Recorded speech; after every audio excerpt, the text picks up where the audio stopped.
how the heck do you make a logo for your art or your webcomic? Well, to begin, I think it's very important to understand what a logo does for you and why it's important. So a logo is simply a shorthand for your brand. You want it to be readable at a glance. You want your audience to see it and think of you. For example, I'm sure there's lots of logos that you see every day that you recognize super easy. Take, for example, Apple's logo. I'm sure you know it. It's very memorable. It suits Apple's brand really well. It's very sleek and minimalist, like a lot of the design in Apple products.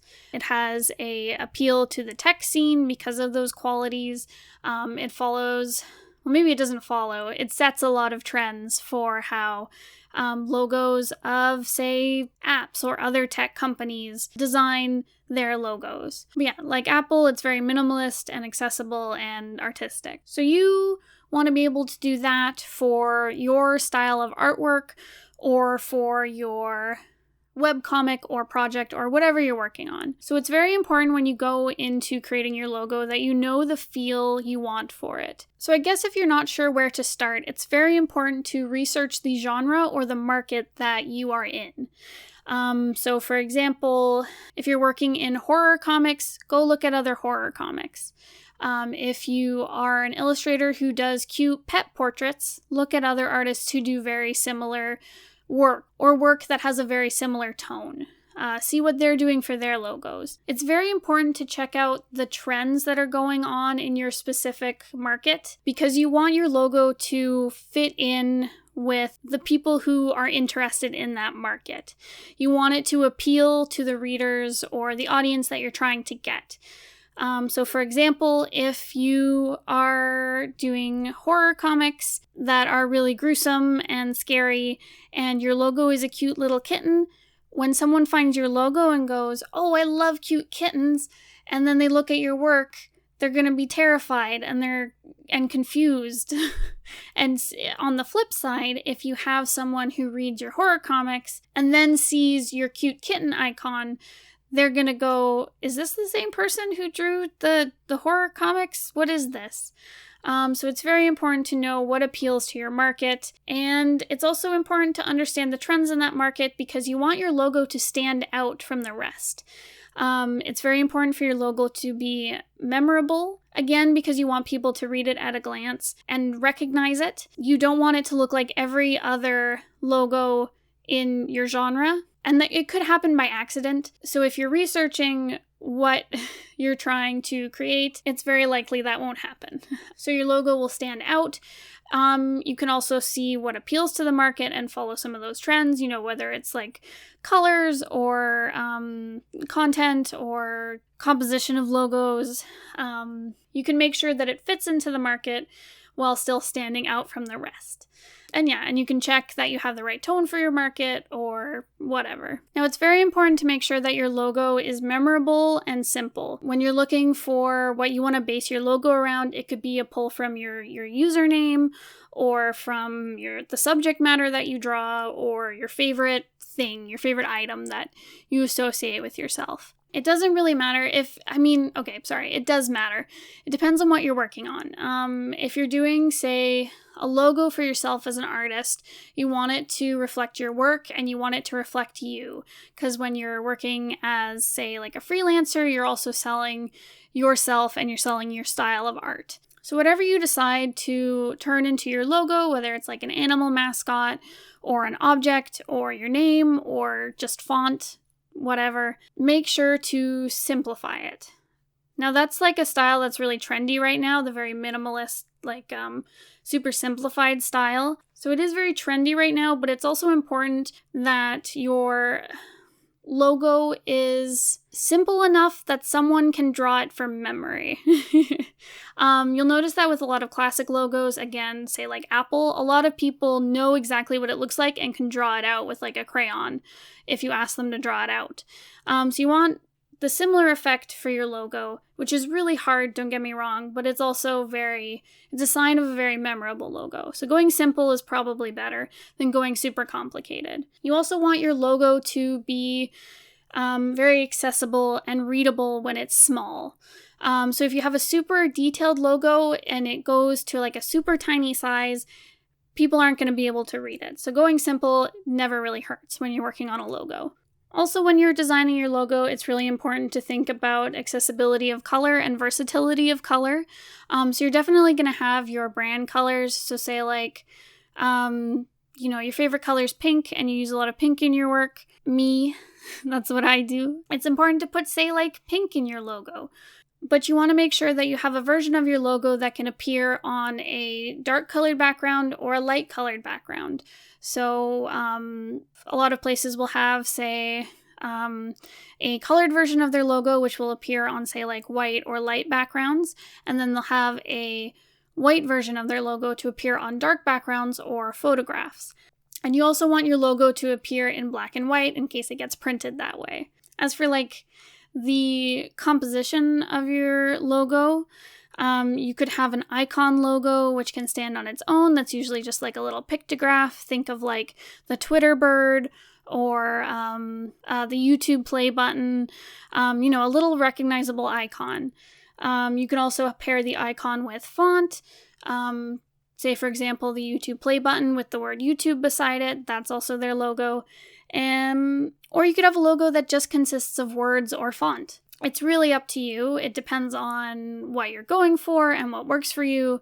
Again, thinking about that tone. It always helps, I find, to have both.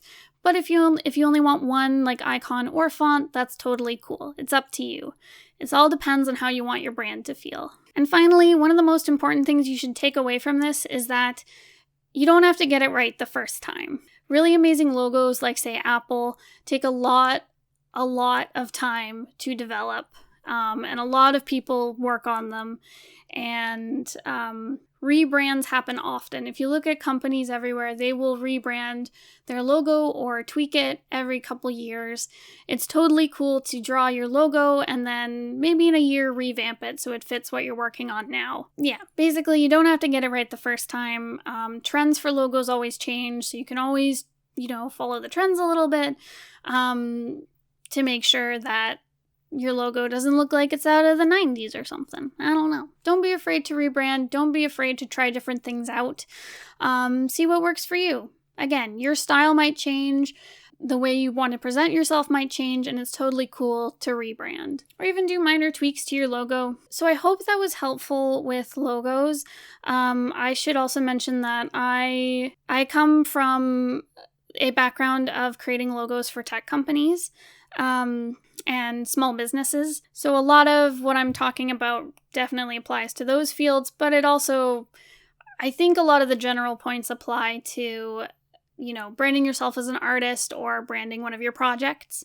But I thought it would be good to mention that anyways. Like, logos and branding are really tough. They're very cool. I would go read up on logos and like the history of great logos if you're interested. They're really fun to read about. And see the evolution of like different companies' logos, because they do change a lot over time when you get those companies that have been around for a while. And if you have any questions, please let me know. I'm sure I've forgotten to mention something, but hopefully this gives you a starting point for your own brand and your own logo. Also, Bones and I are going through a bit of a rebrand with our comics and the way we want to represent ourselves. So yeah, I've had logos and branding on the brain for a little bit. Okay, and finally, on the last video I did about branding and style, I got a few questions, so I thought I'd address them here today. So, Ruby K asked, what do you do when you have two very different styles? They mentioned that they have a painterly style and a comic manga inspired style, and they didn't want to bombard their readership who likes their painter stuff with comic stuff. And I totally feel that. I am running into the same problem where I have one comic that's very cute and fantasy, and another comic that is horror and romance and weirdness. It can be a challenge when you have two very different audiences. I guess read what your audience is telling you. If you are getting, say, like a lot of views and interactions with your painterly stuff on, say, like your social media account, but you're not getting any engagement on your comic manga stuff, possibly think about breaking them off into 2 separate accounts. One is for your painting, one is for your comic stuff. On the flip side, you might find that having different styles really shows your versatility. It might be, say, like the frequency of posting. If, say, you only post, painting stuff, and then once in a blue moon you post your comic stuff and people might not recognize it, like that could be a problem. It could be you need to post them more evenly. There's a whole bunch of different ways to solve it. Let me just say it's very tough and I feel for you. And I hope that answers your question a little bit. Yeah, right now for what Bones and I are going through for our redesign of our brand. So, like I said, we have two very conflicting styles. One is very cute and fantasy, the other one's horror. So we decided to play up the contrast of them a little bit, because there's definitely overlap in the stories we want to tell that I think the same kind of people would enjoy. So we're basically refreshing the way we're packaging things to make sure they're appealing to the right people. So for example, we're trying to make our horror stuff look a little less cute so that people aren't being tricked into reading something scary when they think it's like a really cute thing. I think it's totally possible to pull off both. But you definitely have to be careful and watch your metrics. See what style is working better. And again, consider breaking them into 2 accounts or rebranding things a little bit. Jamie Wilson asked, how do you make a distinct style? That is very tricky, and I could probably do a whole video about what makes style distinct. I would probably say follow your interests. And I think everyone's style is pretty distinct.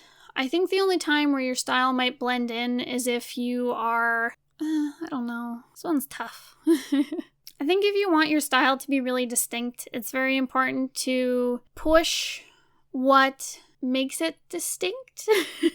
Which, okay, I need to unpack that a bit. So for example, I got a lot of feedback on my work saying my lines are very fluid and my work is full of motion and it's very sketchy and messy and very expressive and full of motion. So that's definitely something that I want to push in my work. It's a positive, it makes it stand out. So listen to the feedback you're getting, or follow what you're interested in. If you want to have a style that has, say, really big, vibrant colors, or, if it's full of motion or that's the direction you want to go in, push that, make it distinct. It can also help to, I don't know, it's so tough because I find style really does just come from what you're interested in and what you're inspired from. Your style is never going to be exactly the same as someone else's. Yeah, just keep chipping away at it and you'll find your groove. It took me a long time to find my own style and figure out what I wanted to do with it. So yeah, definitely take your time. Don't worry about it being too distinct. Maybe early on. If it's something that's really bothering you, or if you keep getting compared to, say, another artist and it's bothering you, start to consider different ways of pushing your art further in different aspects. Like I said, pushing the motion or the colors or whatever you want to be distinct. And finally, Ida Schmidt said, or asked, do you need to fully identify your interests and style to make your brand? In short, yes. You definitely need to, I mentioned it earlier in this video, you really need to identify how your art feels.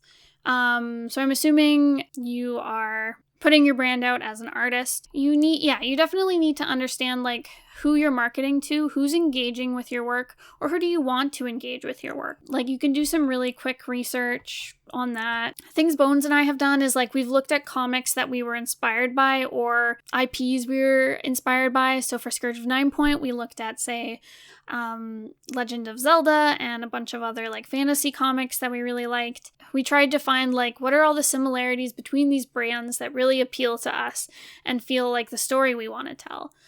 So we started, figuring out color palettes and common imagery and brand feel, like just figuring out like what feelings did this brand evoke in us, and writing it down, and then brainstorming from there about what we wanted. But like I also said, your brand can change.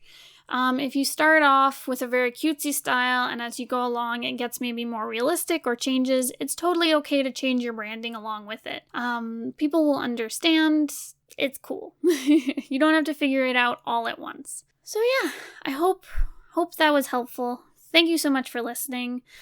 Also, our comic, The Scourge of Ninepoint, is available in our store right now. It is live. The books are shipping. So please go check out the link in the description down below if you'd like to get a copy of our latest comic. So yeah, thank you. Alright, I think I've talked way too long, so I'm gonna leave. Thank you so much for watching. I'll see you guys next time. Goodbye!